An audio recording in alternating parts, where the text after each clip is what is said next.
monde. Alors, est-ce qu'il y en a qui ne connaissent pas GeoCité parmi vous, qui n'ont jamais entendu parler du produit? Non? Tout le monde connaît?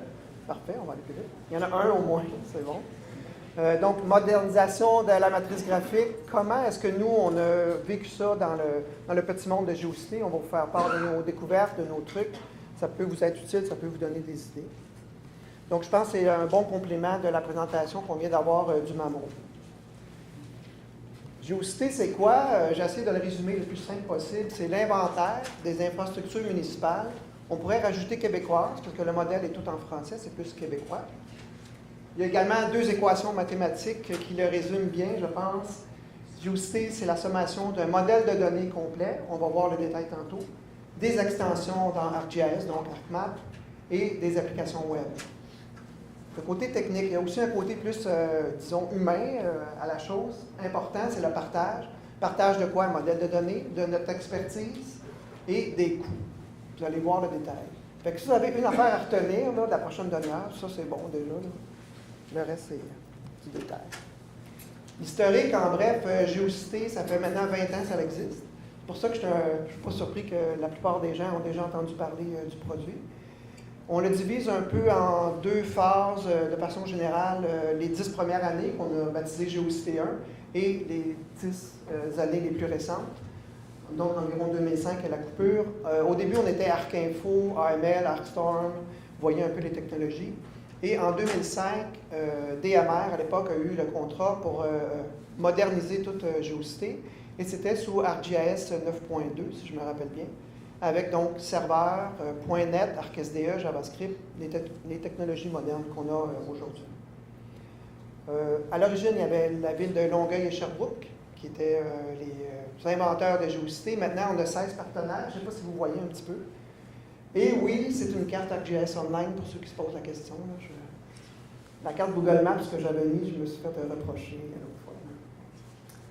Parce qu'on est partenaire à l'ECRI quand même. C'est bon à savoir un détail par rapport à ça, c'est que lorsqu'on a fait GeoCité 1 dans les 10 premières années, il y a eu beaucoup de codes qu'on a fait maison. Puis ça, c'est une leçon que nous, on a tirée qui peut vous être utile à vous aussi. Et le code maison, c'était pour les transactions longues. À l'époque, la géométrie était séparée des attributs. Je ne sais pas si vous vous rappelez de ça. C'était bien intéressant. Il y a eu beaucoup de codes faits maison. Tout fonctionnait bien. Le détail qu'on avait oublié, c'est que faire évoluer ça, c'est très, très coûteux. ESRI sort les versions à un rythme quand même assez rapide, disons, à chaque année, avec les services PAC et tout. C'est très coûteux d'entretenir le système. À vrai dire, en 10 ans, le système n'a pas évolué ou presque. En 2005, quand on a recommencé, la leçon qu'on a tirée, on a dit là, nous, on réduit au minimum le code qu'on développe. On en fait quand même. On utilise plutôt tout ce qui vient avec ESRI. La géodatabase, les domaines de valeur, tous ces trucs-là que vous utilisez, les règles topologiques. Et ça a été très bénéfique pour nous. Vous allez voir, on supporte à peu près toutes les versions rapidement. Jusqu'à date, c'est pas trop difficile. Non? Le modèle d'affaires, c'est quand même un point important pour GeoCité, c'est développé par les villes pour les villes. La propriété est exclusivement municipale. Fait que moi, ici, je suis Fujitsu, vous dites qu'est-ce qu'il fait là? Nous, on a un mandat avec le groupe GeoCité, les 16 partenaires de GeoCité, pour entretenir GeoCité, pour faire son évolution et également pour le commercialiser. Dans le fond, on décharge les villes de ce travail-là. Donc, c'est un contrat qu'on a de 5 ans avec le groupe GeoCité. C'est pour ça que je suis là aujourd'hui. La philosophie de partage du groupe est quand même importante, c'est au cœur. Vous voyez, la deuxième équation que j'avais mise, c'est quand même important. On met en commun notre expertise géomatique. On peut être dans le plus gros des réunions, environ 35 géomaticiens qu'on partage nos idées, ce qui va bien, ce qui va moins bien, où on va faire évoluer le produit. On a également le partage des coûts. Donc, la facture n'est pas divisée par 16, mais c'est bien au prorata de la population de votre municipalité ou MRC. Donc, malheureusement pour Longueuil, l'agglomération est assez grosse, ça ramasse le plus gros de la facture. Et la plus petite, je pense, c'est Mekinac, la MRC de Mekinac, mais ça coûte. Mais en même temps, c'est logique aussi, ça va avec la population, avec les moyens de payer de l'organisme. Le modèle, il est commun à tout le monde. Ce n'est pas un modèle fermé. Vous pouvez le faire évoluer de votre côté. Tous les partenaires le font. Par contre, on demande de jamais rien enlever des couches, des attributs. Comme ça, quand on fait des nouveaux développements, c'est très rapide. Le modèle est déjà établi, il est assis, on part avec ça. Et on a également 2 comités qu'on se réunit 3 fois par année, chacun des comités techniques et le comité directeur dans lequel on discute des évolutions et des priorités d'investissement, principalement. Donc, c'était l'historique. Maintenant, les modules, on en a 3. C'est une façon de découper Géocité. C'est un peu nouveau. Là. Ceux qui sont même dans Géocité, c'est peut-être la première fois que vous voyez ça. C'est juste pour la bonne compréhension de tout le monde. Il y a Desktop, juste pour reprendre le terme Esri, mais ça pourrait être bureautique. C'est l'éditeur d'ajout database. La partie web comme telle, c'est plutôt un intranet qu'on a. Et la partie cadastre matrice, c'est ce qui nous intéresse plus aujourd'hui. On va voir un petit peu le détail de chaque rapidement. La partie desktop, dans le fond, c'est ArcMap avec des barres d'outils, des extensions, qui permettent de faire l'édition dans ce qui est versionné, parce qu'on est toujours database versionné. On a les outils de recherche, les outils de pilotage. On a ce qu'il faut pour valider la topologie là-dedans. On supporte les photos aériennes.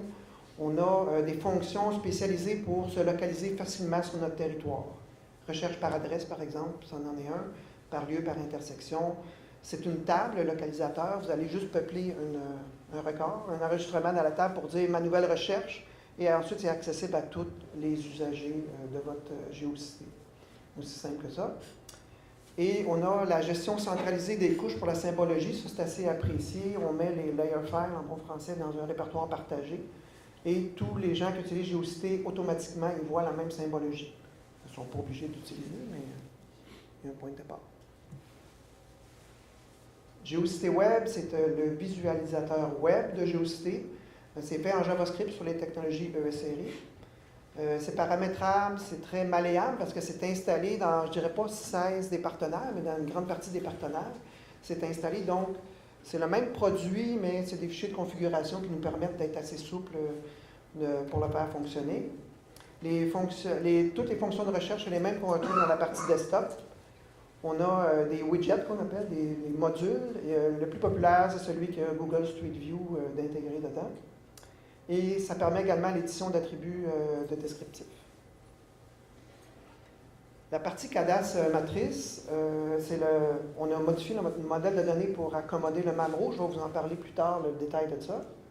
Ça permet de charger les mandats, les OCTR, valider les règles topologiques encore une fois, faire la consultation de l'historique. Tout ce qui est toute nouvelle OCTR, nous, on garde la copie autant du géométrique que des attributs. Et on est capable de rechercher les parents et les enfants de chacun des lots. Et c'est à partir de ça qu'on peut faire la diffusion officielle, l'exportation dans le format qu'on a entendu parler tantôt. Ça va pour ça, les 3 modules, c'est pas plus compliqué que ça. Les technologies, là, ça, je pense, ça termine juste le survol de l'application. Donc, vous voyez un petit peu les plateformes Esri. On a supporté depuis la version 9.2 toutes les versions. On est rendu à 10.2.2. On suit exactement Esri. Je dirais à 1 mois ou 2 près, là, on est toujours à jour. L'API JavaScript 3.3. Les serveurs, on a des clients qui ont Solaris, on a d'autres Windows, on a les deux. Et les bases de données, on est exclusivement Oracle et SQL Server, mais plusieurs versions de chacun des produits. Détail important, la dernière ligne, Esri permet d'installer ArcGIS Server de façon entreprise ou groupe de travail, le workgroup. C'est possible avec Géocité aussi, une économie appréciable au point de vue des licences. Typiquement, pour nous, les MRC, c'est un peu plus petit comme organisme, ils n'ont pas beaucoup de connexions, c'est très intéressant. On supporte vraiment les deux. Pour nous, c'est le même code qui fonctionne dans les deux cas. La modernisation de la matrice graphique, vous en avez entendu parler déjà plusieurs fois, j'imagine. Nous, on a analysé ça aussi, bien sûr, avec le groupe Géocité. On a retenu 5 points importants. L'inventaire des renseignements géographiques contenus dans le SIG, ce que le MAMRO appelle le SIG. Leur organisation, 33 couches, ou 31 ou 32, là, ça varie à chaque présentation que j'entends, mais bon, disons 33. On doit respecter la nomenclature des couches et des attributs, et on doit s'assurer de la relation entre les éléments géographiques. Ce dernier point-là nous a causé quelques soucis, dans le sens que les annotations, on doit avoir le numéro de lot, numéro d'unité d'évaluation associé aussi. Dans Géocité, ce n'était pas le cas, donc on est en train de corriger ça. On doit tenir à jour, bien sûr, la matrice comme telle. Il y en a juste 5 points, faites-vous-en pas. La diffusion selon certaines normes à respecter. La diffusion n'a pas à être web, c'est ça que j'ai appris tantôt, là, mais pour nous, c'est Géocité Web qui va faire ce travail-là. Et finalement, le transfert selon le format GML. Donc, j'imagine que c'est la même affaire que vous aussi, vous avez lu et compris, Si j'en oublie, vous viendrez me voir après. Donc, comment est-ce qu'on a fait pour intégrer ça dans GeoCité? GeoCité, premièrement, parlons du modèle de données. J'en ai pas parlé beaucoup, là, mais c'est quand même 360 couches. On en a un petit peu plus que 33. On a 6000 attributs. Ça fait 20 ans que ce modèle-là existe et évolue à chaque année. On fait évoluer le modèle. On a des règles topologiques. On a également 6 attributs de métadonnées sur chacune de nos couches. L'utilisateur qui a créé la date, celui qui a modifié la date, une de précision et une qui est la... Je l'oublie, donc. En tout cas, c'est pas grave, j'en ai 6. Donc, ce qu'on a fait, nous, on a plutôt adapté notre modèle. Si vous cherchez les 33 couches du Mamro, on ne les a pas dans GeoCité. On en a 360. Donc, il y a certaines couches que pour nous, c'est une seule couche pour couper 3 du Mamro, et au contraire, des fois, le Mamro en demande une, mais nous, c'est 3-4 couches qui va créer ça. Ça dépend comment on va le faire. Ça ne nous a pas inquiétés. Ce qu'on a fait, on a ajouté les attributs qui nous manquaient. On a également réparti là, les couches pour que s'assurer qu'on couvre quand même tout ce qui est demandé dans les 33. Et on en a quand même ajouté quelques-unes. Vous allez voir pourquoi ça ne nous inquiète pas. On va quand même produire en bout de ligne les 33 couches, mais on n'a pas dans notre quotidien, nous, à les gérer de façon physique. Ça ne nous apporte rien pour le monde GeoCité comme tel. En général, dans GeoCité, on a quand même quelques règles, parce qu'on est un groupe là, de plusieurs organismes. Il y a la loi numéro 1, c'est tu ne changeras jamais le modèle GeoCité. Je l'invente à mesure que je le dis. Ça veut dire que GeoCité, il y a un modèle, vous voyez que les chiffres sont quand même assez volumineux, c'est des pages et des pages. On demande aux gens de ne jamais détruire rien dessus et de ne pas ajouter d'attributs à outrance. Par exemple, si j'ai le modèle ARFAN, j'ai le modèle PG que vous avez sûrement, je ne peux pas mettre 15 000 attributs nouveaux à chaque système expert. C'est la même chose pour nous avec le Mamro. On aime mieux, dans ces cas-là, avoir un attribut peut-être externe que je suis capable de communiquer avec un autre système, mais on ne viendra pas peupler tous les autres systèmes dans GeoCité, ce n'est pas le but. C'est notre vision que je vous partage de la chose. Ça va pour ça, il n'y a pas d'ambiguïté. Point de vue fonctionnalité, qu'est-ce qu'on a fait? On a dû développer des outils parce que nous, on a déjà un outil, je vais l'exprimer tantôt, qui s'appelle GeoCité Cadastre, qui permet de charger le cadastre depuis plusieurs années déjà. Mais il y a certaines informations qu'on n'a jamais chargées parce que ça n'a jamais été utile dans GeoCité. Entre autres, les échelles de représentation des annotations. Donc, ce qu'on a fait, on a développé du code qui va permettre d'aller rechercher à partir des OCTR. Donc, on va se taper tous les fichiers zip originaux du ministère pour aller chercher ça. Le code est déjà fait là-dessus, ça fonctionne. Également, on a modifié nos modules GeoCité à tel point que ce qu'on appelait GeoCité Cadastre, maintenant s'appelle GeoCité Cadastre Matrice. Ceux qui sont GeoCité, vous l'apprenez peut-être aujourd'hui, mais on a décidé de le rebaptiser. Vous allez voir un petit peu le look de tout ça. Je n'ai pas de démo aujourd'hui, mais vous allez voir le look. C'est quand même un changement assez majeur, un lifting assez majeur. On a plusieurs outils propres à la matrice graphique, mais vous allez voir, il y a plusieurs de nos outils qui sont tous combinés là-dedans. Et finalement, on a 2 barres d'outils qui fait tout ça au point de vue pratico-pratique. Donc, GeoCité Cadastre, juste un mot bref, c'est le module que vous voyez un petit peu dans le bas de l'écran qu'on utilise jusqu'à aujourd'hui pour les gens de GeoCité.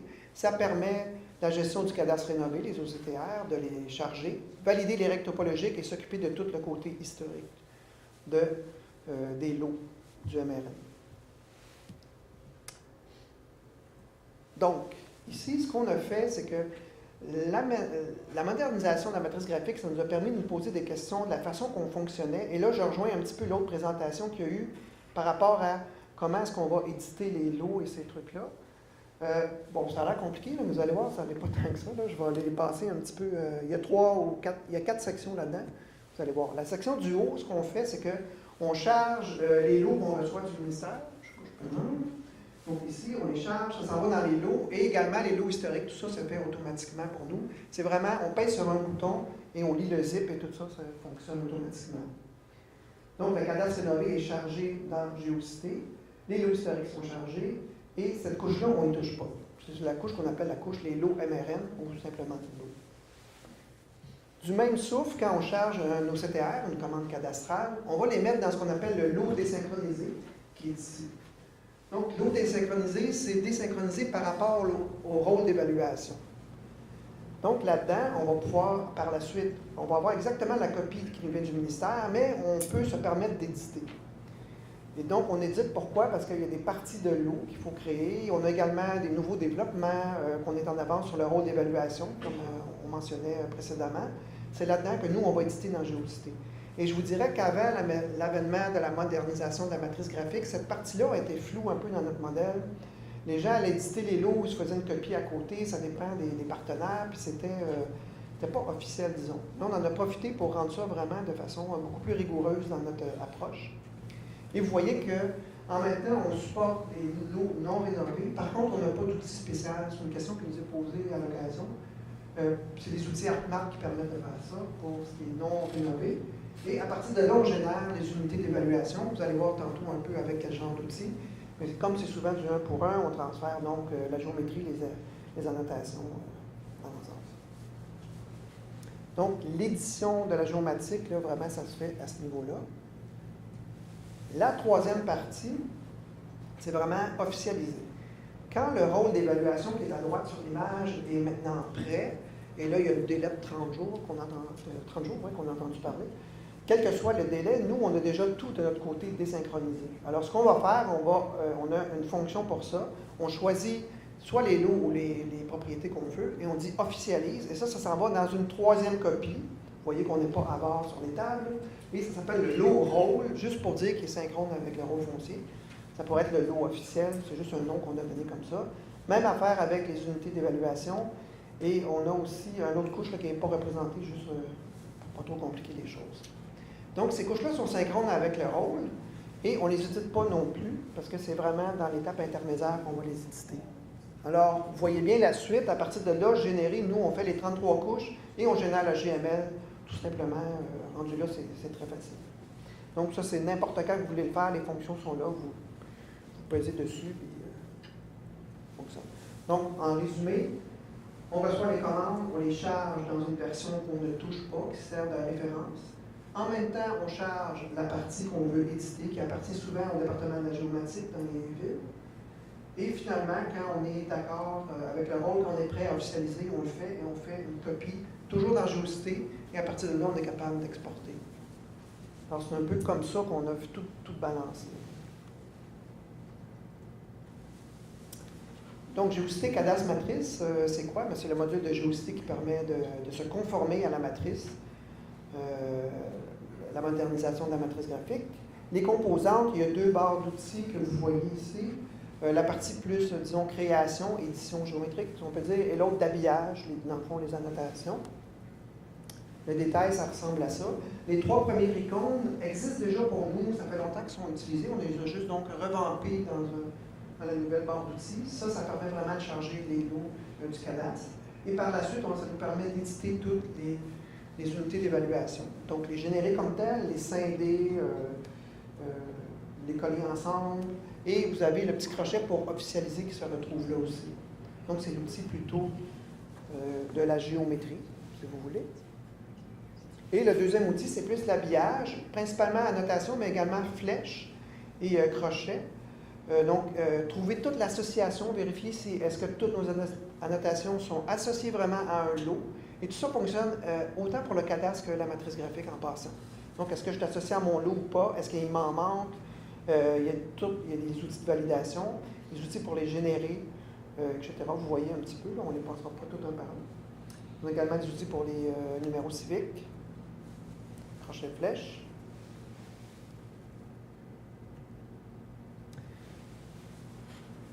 Donc, pour exporter, une fois qu'on a tout ça dans Géocité, ce qu'on fait, nous, on va créer une file GeoDatabase, FGDB, en bon français, là, et qui va avoir les 33, 32, 31 couches nécessaires lorsque tout le monde va être branché. Et par la suite, à partir de là, nous, on exporte en GML. Les 33 couches pourraient également servir à diffuser, ou on peut diffuser directement à partir de Géocité en respectant la norme. Il y a déjà l'outil Géocité Web qui est un intranet pour Géocité qui permet de faire ça très bien. On n'a pas de développement prévu spécifique pour ça. Quelqu'un pourrait, à la limite, tantôt il y avait une question là-dessus, dans ce coin-là, pouvoir rendre ça accessible au grand public, au greffier, je pense. C'est possible de mettre un poste avec un outil comme ArcGIS pour pouvoir diffuser à partir des 33 couches, tout simplement. Ça aussi, c'est envisagé. Voilà, j'arrive à construire, je suis dans les temps, je suis correct. Hein? Je parle, mais je ne regarde pas là. 8 minutes en avant. Non, OK. Donc, Géocité respecte la norme 2B du MAMRO et conserve, tout en conservant son modèle original de données. Pour nous, c'est un point important. On ne peut pas changer un modèle que ça fait 20 ans qu'on vit ensemble pour une norme, parce que qui sait que l'année prochaine, on va pas avoir une nouvelle norme d'un autre ministère ou quelque chose comme ça. Donc, on reste quand même le plus intègre possible, mais on a assez de souplesse pour pouvoir s'adapter et répondre à la norme. La modernisation de la matrice graphique, ça a été un bon moyen pour nous de faire le ménage dans tout ce qui était les applications qui touchaient cadastre et matrice pour le logiciel Géocité. Et ça a permis d'officialiser plus, là, vous voyez un petit peu notre système en 3 temps là, pour les lots et la matrice. Donc, ça nous a permis de rendre ça un petit peu plus, je pense, efficace et clair pour les usagers. Et comme toujours dans Géocité, que vous ayez Géocité, ça ne veut pas dire que vos données disparaissent, vous restez en plein contrôle. Géocité, c'est un outil que vous allez acquérir et que les données, c'est vous autres qui s'en occupez, ça reste chez vous. Ça a toujours été comme ça et ça va l'être comme ça. Et par contre, vous profitez de l'ensemble du support du groupe de Géocité qui est assuré par Fujitsu pour l'instant. Alors, je vous remercie. Si vous voulez plus d'informations, on a un kiosque à côté du café.